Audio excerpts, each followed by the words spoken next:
शिव शक्तियाँ आ गई, धरती पे शिव शक्तियाँ आ गई। ओम शांति।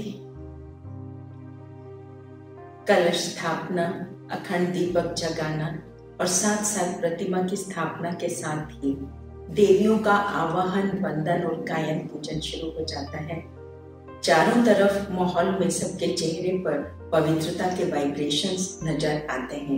इससे ये बात तो साबित होती है कि देवियों ने कभी अपने जीवन में पवित्रता को साधा था। वैसे भी हम देखें तो किसी भी महान कार्य को करने के लिए पवित्रता की धारणा जीवन में होना बहुत जरूरी है। महात्मा गांधी भी बड़ा कार्य तभी कर पाए थे जब उन्होंने पवित्रता को अपने जीवन में महत्व दिया था।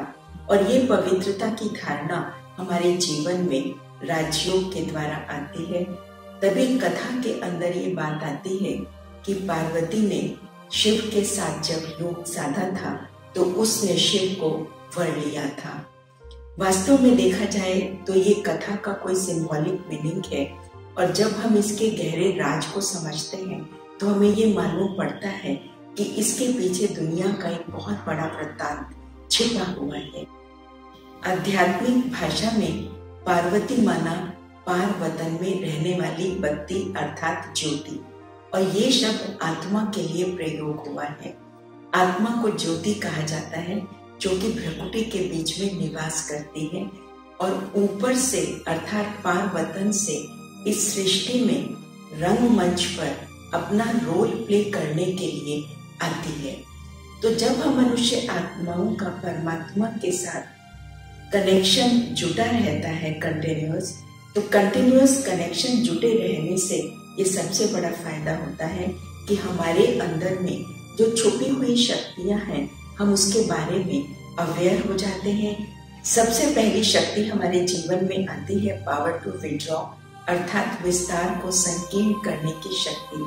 और इसी शक्ति का सिंबॉलिक दिखाया जाता है कछुए को।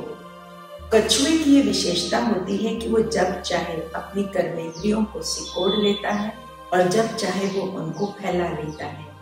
उसका जो ऊपर का शेल होता है, कवच होता है, वो इतना मोटा होता है कि अगर उसके ऊपर से कोई हैवी व्हीकल भी गुजर जाए तो भी उसको कोई नुकसान नहीं होता है। ये एक बहुत ही आध्यात्मिक रहस्य को लिए हुए प्राणी है। इसके पीछे एक बहुत गहरा रहस्य है। बहुत प्रांतों में इसकी पूजा भी की जाती है। वास्तव में देखा जाए तो कछुआ इस बात का सिंबॉलिक है कि हमें भी इस दुनिया में रहते हुए, चाहे हम बिजनेस में हैं, चाहे हम ऑफिस में हैं, हम देखते हैं कि कोई हमसे गुस्से में आ जाता है, कोई हमसे इरिटेट हो जाता है, कोई हमसे व्यर्थ की बातें करता है, तो हम लोग कई बार बड़े परेशान हो जाते हैं। हम परेशान ना होकर उनकी बातों को, विस्तार को साथ में समाते हुए अपने को जब उन बातों से थोड़ा सा विड्रॉ कर लेते हैं तो विड्रॉ करने से वो बात हमें बड़ी लगने की बजाय छोटी लगने लगती है। और जब कोई बात छोटी लगती है तो उस बात को फेस करना आसान हो जाता है। कई बार ऐसा होता है कि हम लोग जब लोगों के साथ डीलिंग में आते हैं तो हम सोच लेते हैं ये तो ऐसे ही चलते हैं, इन्होंने तो ऐसे ही चलना है, इनको भले कितना भी समझाओ, इनको तो कोई जो ही नहीं देती है। परंतु हमें किसी भी परिस्थिति में इस प्रकार के विचार अपने मन में नहीं लाने चाहिए। ऐसे विचार मन में लाने से हमारी अपनी ताकत कम हो जाती है और हमारे रिलेशनशिप्स के अंदर जो बॉन्डिंग मजबूत होनी चाहिए उसके अंदर भी एक बहुत गहरा असर पड़ता है। पावर टू डिटैच का अर्थात विस्तार को संकीर्ण करने की शक्ति का एक ये भी भाव है कि डिटैच भी हम रहें लेकिन इन्वॉल्व भी रहें। डिटैच बट इन्वॉल्व, ये कैसे संभव हो सकता है? ये बिल्कुल संभव है। जैसे हम कहीं भी हैं, मानो घर में हैं, हम आपस में किसी से डायलॉग कर रहे हैं, बातचीत कर रहे हैं, हम किसी मीटिंग में हैं या हम कहीं और किसी मौके पर बैठे हुए हैं। कई बार ऐसा होता है कि हम किसी से बात कर रहे होते हैं तो उस समय अपने आप को बहुत ज्यादा इन्वॉल्व करने की जरूरत नहीं होती है, तो उस समय हम अपने आप को थोड़ा सा डिटैच रख सकते हैं। डिटैच करने से हमें ये फायदा हो जाता है कि जो उन बातों का विस्तार होता है, उन बातों के हम विस्तार में न जाकर हम उसके सार में आ जाते हैं, और सार में आने से किसी बात के निर्णय को हम बहुत अच्छा दे पाते हैं। तो इसलिए डिटैच बट इन्वॉल्व होना बहुत जरूरी है। डिटैच बट इन्वॉल्व से हमारा ये मतलब नहीं है कि हम किसी के साथ मिले जुले नहीं, किसी के साथ हम बात नहीं करें, हम न्यारे प्यारे होकर के चले, नहीं, ऐसा नहीं है। सबके साथ मिलजुल कर भी चलना है, प्यार से भी रहना है। इसी का सिंबॉलिक पार्वती जी को दिखाया जाता है। माना पार्वती जी ने स्वयं को खुद परिवर्तन किया और तभी उनके हाथ में कमल दिखाया जाता है।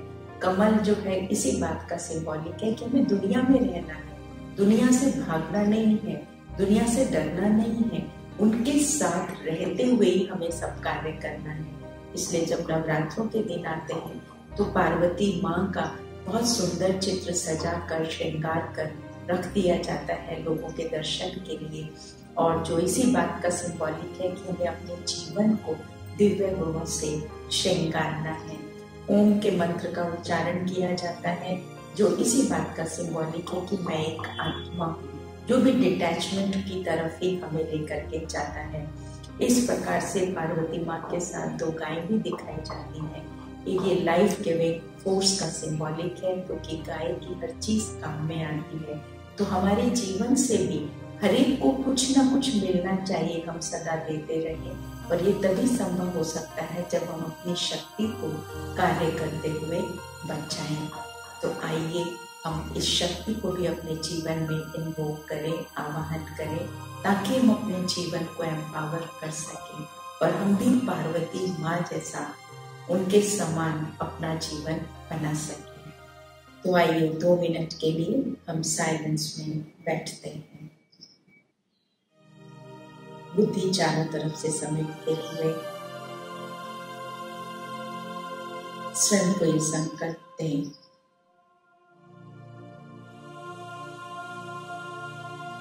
मैं एक छोटे बिंदु आत्मा हूँ,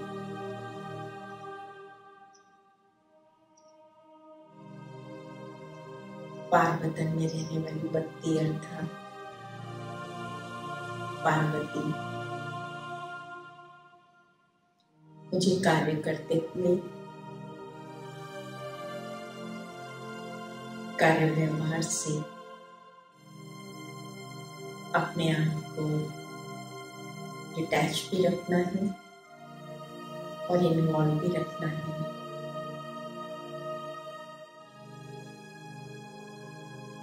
अपनी कर्मेंद्रियों को विस्तार में लाते हुए सार में भी लेकर आना है। इसी का सिंबॉलिक पार्वती माँ है। आइए इस शक्ति का आवाहन हम अपने जीवन में